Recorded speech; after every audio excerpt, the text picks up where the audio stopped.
I pick up my commentary this way. However, when Yeshua continues his explanation, supplying the additional parable. Again, I said parable there, but I'm not exactly sure it's a parable. I don't know if we would call it a parable. He doesn't open it by saying, here's a parable. It could be true to life, where we're describing wineskins and shrunk cloth and unshrunk cloth, and patching new clothing and things. Those are all real life like I said, anecdotes or real life details that we could draw from. We don't have to call them parables, but in my commentary, I still said parables. So when he talks about these additional details about the unshrunk patch, the old garment, the old wine, and the new wineskins, I say in my commentary that I found that many Christian commentaries begin to delve into what I feel is a form of replacement theology, right? We already talked about replacement theology, and they do this even if they don't know that they're doing so.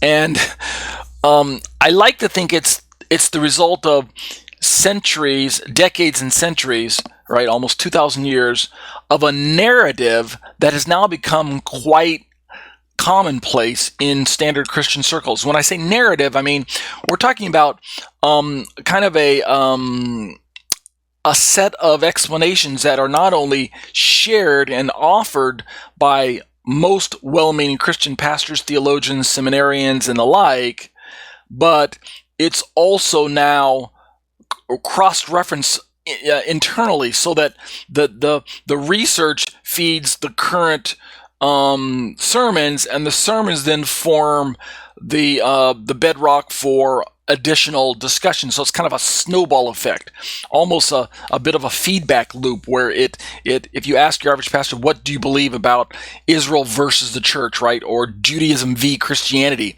something like that. Are Israel and the church the same thing? Does God still have a plan for Israel? I have a short little question-answer commentary on that very topic. If you ask them what are their sentiments regarding Israel and the church, then they're going to draw from their own historical and theological research pool of knowledge and of wisdom and of a narrative and a dialogue that's been handed down to them from their previous teachers.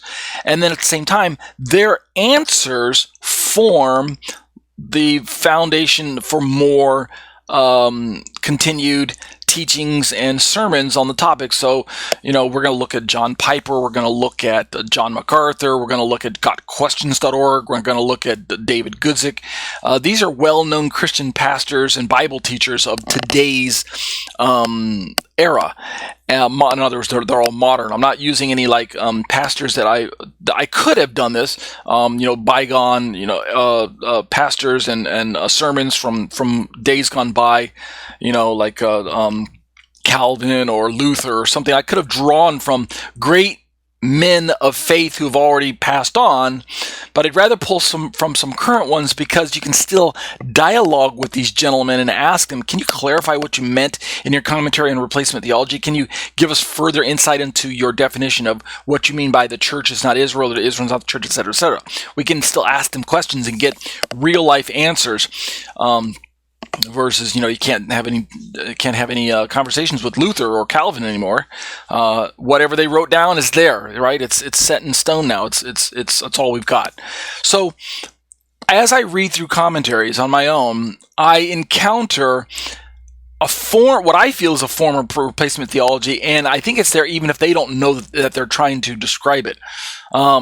And so many of them are unashamed of discussing it as replacement, or even defining it as replacement theology, but some of them don't use that term. Remember, replacement theology is kind of the R word now, especially in our cancel culture society that we live in, right? We don't want to talk about people getting replaced. We don't want to talk about cultures being wiped out, right? Where we don't want to disrespect anyone's heritage anymore, right? I mean, in these last just few years with the cancel culture, the woke society that we live in, everyone suddenly is kind of aware that you can offend someone just by saying something innocently, right? You can have a logo on your cereal. It's a picture of a Native American, and then suddenly all of the Native Americans are offended that you've got a picture of them on your cereal or on your favorite sports team, or the Aunt Jemima syrup that I grew up drinking.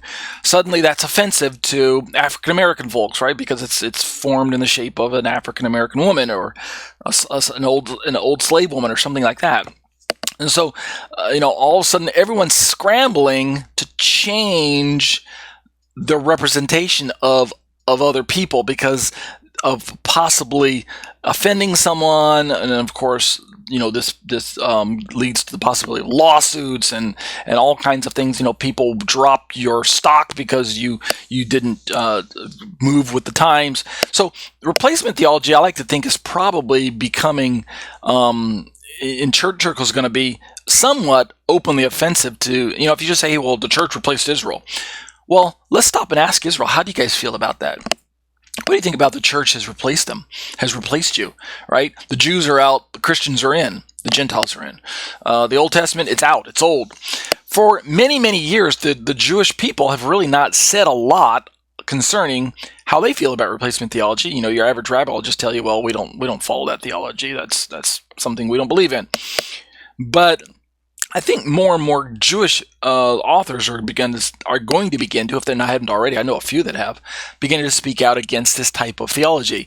And even the label Old Testament has been challenged by Jewish authors for a little bit. David Stern, Messianic Jew, when he came out with his complete Jewish Bible, he was one of the first that I was aware of that challenged this label Old. He said that's kind of offensive, right? How do you think Jewish people feel when you call their Bible old?